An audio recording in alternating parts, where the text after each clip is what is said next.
Şimdi Çermik ilçemiz 50 bin nüfuslu bir nüfusa sahip. Bunun 25 bini Çermik merkezde, 25 bini de kırsal mahallelerimizde ikamet etmektedir.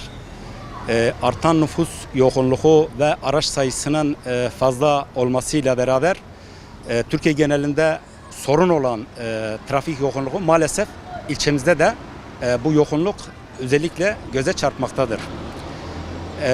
Bazen okul çıkışları saatlerinde özellikle servis taşımacılığını yapan servis ve diyelim ki özel araçlarıyla çıkan vatandaşlarımız adeta mevcut caddelerimizi tıkıyorlar.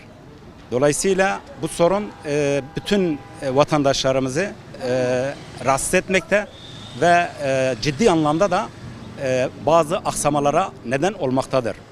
Ne yapılabilir diye sorulacak olursa her şeyden önce denetimlerin yapılması lazım. Trafik birimlerinin bu akışı düzene oturtmaları için denetimlerini yapmaları lazım. Özellikle otoparkların açılması lazım. Şu an itibariyle ilçemize ait herhangi bir oturmuş otopark yok. Otoparkın açılması lazım. Artı özel araçlarıyla çıkmaktan öte toplu taşıma araçlarını kullanmak gerekir. Toplu taşıma araçları şayet kullanılırsa şu anda oluşan bu yoğunluk görülmeyecektir. Vatandaşlar rahatsız edilmeyecektir.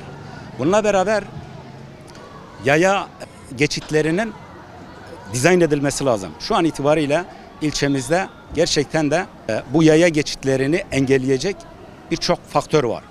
Bir kere bu noktada da bir an önce yetkili kurumların bu düzeni oturtmaları lazım.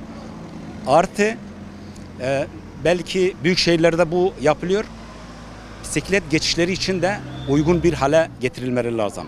Bireysel anlamda ilçemiz küçüktür. Bireysel anlamda bu bisiklet geçişleri de eğer oturtulursa trafik yoğunluğu bu noktada da bir nebze de olsa azaltılır.